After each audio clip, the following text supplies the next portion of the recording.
Question hours hundikan kungsan terin bolango kusuma kita bangar singalon question yana MTK bilang ano nga ibig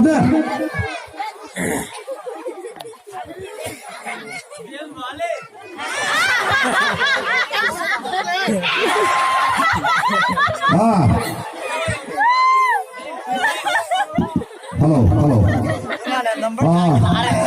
Miss contestant number 2 na min ka hello din kiman Miss contestant number 2 kan COVID lu seten kimale jada layan mipi hot ansuain namin nain sa ipi di ba Payment trailer. Hindi lang allies to Mary.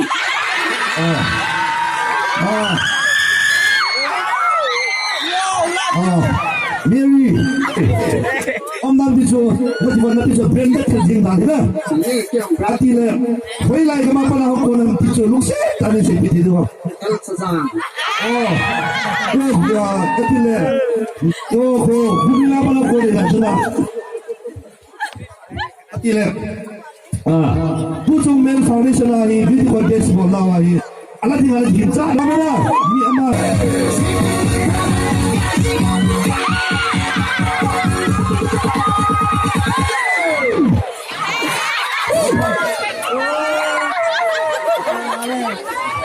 Gangnam Style. Gangnam Style. Gangnam Style. Gangnam Style. Gangnam Style.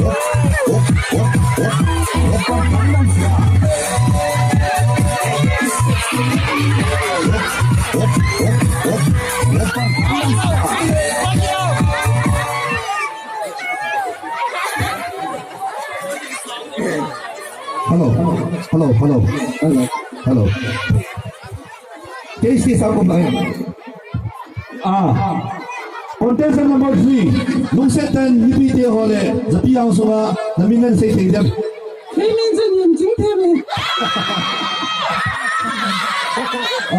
Mga insintin, natibang nancho, kanin bende, away maamazingin, natibang nancho, nasangkolso, koryate sangkolso izingin. Ay tiyele, UPT ko mahin, Cintim tinggal kau sini keti, ini dia ang sungain. Nanti pada lagi, kalau aku ada soham di musim tenis seperti dia. Tanggal bazar. Tanggal bazar boleh bom musim tanggal. Tanggal bazar itu Korea ay lalu, Manipur ay lalu, kalau yang di Yongsun seperti itu. Pala na. Atile, naman tu, lagi lama mazingin, apa le? Masa contestant number 1 to 2 sa zone na figure ay dikap zone sa figure zone na ako zone pichi atugu ay lole mga tantayin mga ko na pichi na gonda ay lole na figure kito da to na bot tiro kali ay no bi iti bila bola iti na complex na figure na siento di din se pichi no Kaya hibe.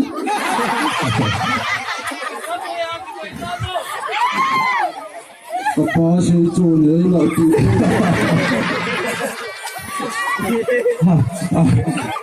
Atile, abalin, indokilen. Pucunga Men Foundation ahi ala dinga no calls ko mama sa atin ala dinga ko kalso ng nang diong ala dinga nagiging sanam ay lo le nasama si mo dinga minigin sanam na Kalati tere. ay le pamela music please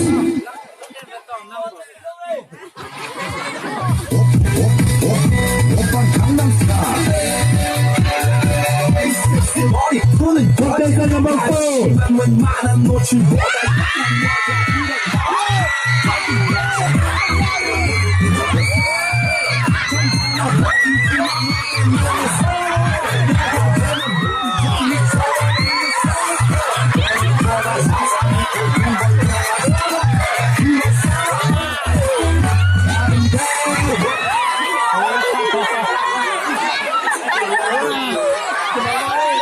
hello repeat it contestant number 4 nang kain mule la ka kamong sumahong boy vana vatino kum la bang zege thi kamong sumahong zege kami ma jang kan le contestant number 1 2 3 sa zo na hoi zo aba le na beg zo ka le na kilo pi ma zege sima sa zege contestant number 4 lung setin na ni pi na lai tunga audience pasal ho hin naminu I gutibin an dong dong zeta lung setin namini ni pi te le pasal ho ang sunga te se te dam Ini cene sungai dia bahas. saboi te na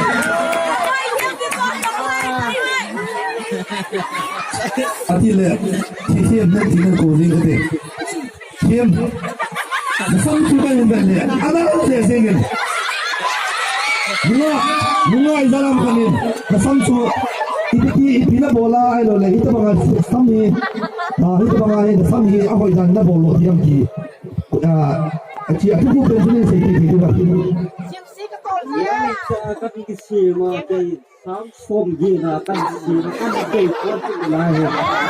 wa mai lo ni sudah sang so ko na su bang le ati le da ke ko ju kan le na le zingin aba le da ke figure ju kan le ke to ati lo zingin ni se ten ti ke ko yi bunga ayam kan zo thangam ma ba din da ke ko ju an ga la jo yin ti aman izana mai lo wala ya na to yo na se pi de ki dam Singapura langsung pergi.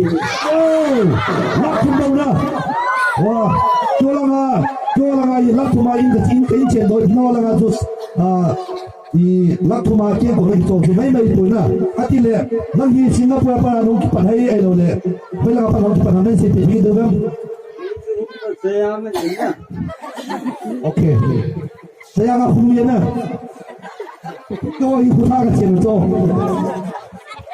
pan le contestant 1 2 3 option de pulo win ahong win na IPZ ahilang ni begi na po na ala be tu aman tamzi hello le ni pi mutu ma wa sunga kapeng ang alet yang so na ham alo le IPZ am tine se pi ke duam Lihat sih saya ini bang yo lo.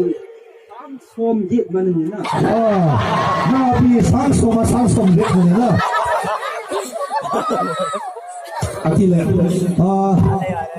Iti contestant wala nipi ang sumahi nang nipi ako ma in dia wala nga yun iti advice na bolo mo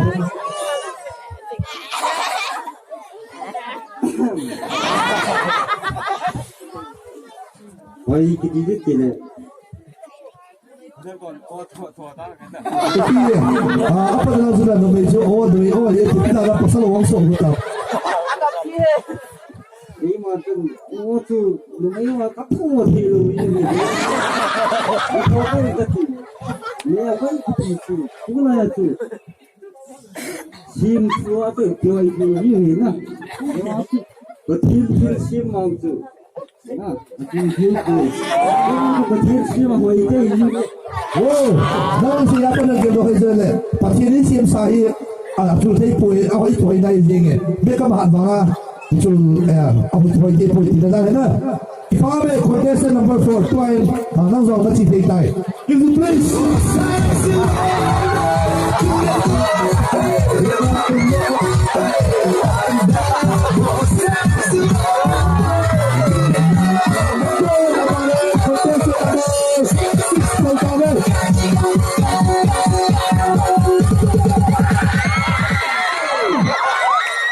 오빤 강남스타일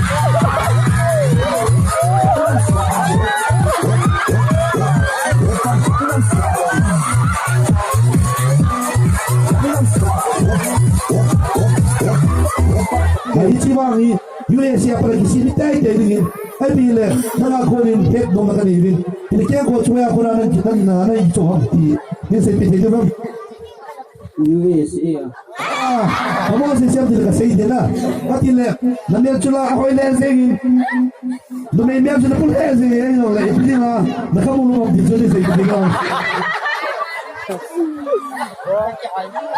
Usau Pigeon, pasal lagi tu, ketuan ayam le datang, nah, tuan domain dia lagi musim live. Happy bila music please masih tay.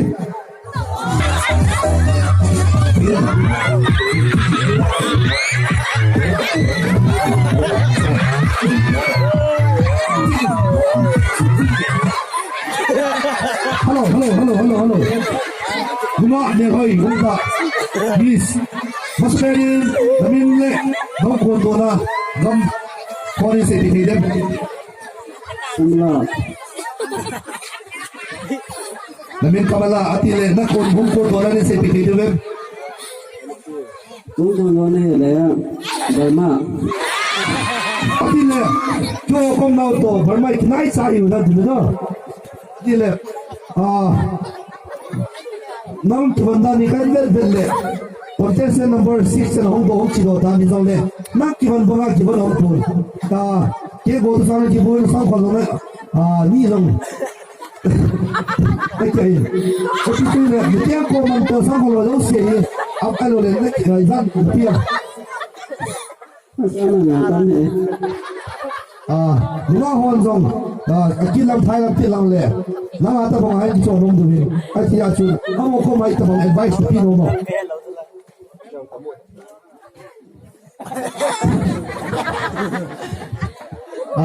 Tapi le contestant number 6 ko magana say bongin nang so na mer chula koi the zin na so di kap the zin pi te le participant ta chi dekha mo ni le ko ya ti jong ne say ti mo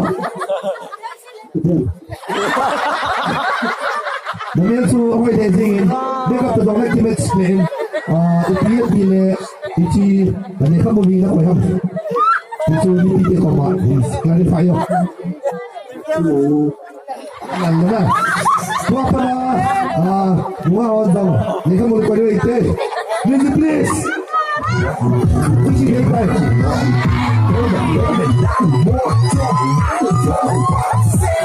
Open Gangnam Style.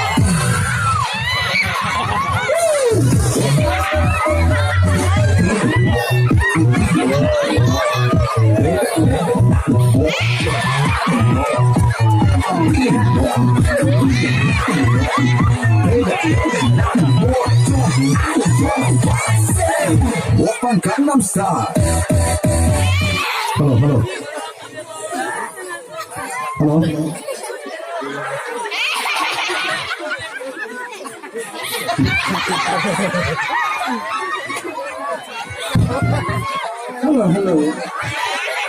Masa ini, kita bang question kan bawa masangin, nangin, kain bedan ni nangin, gampa apa nak, hudi bikin jadi, ini pilih, ini power bom. Singapura lah, mau Singapura apa lah.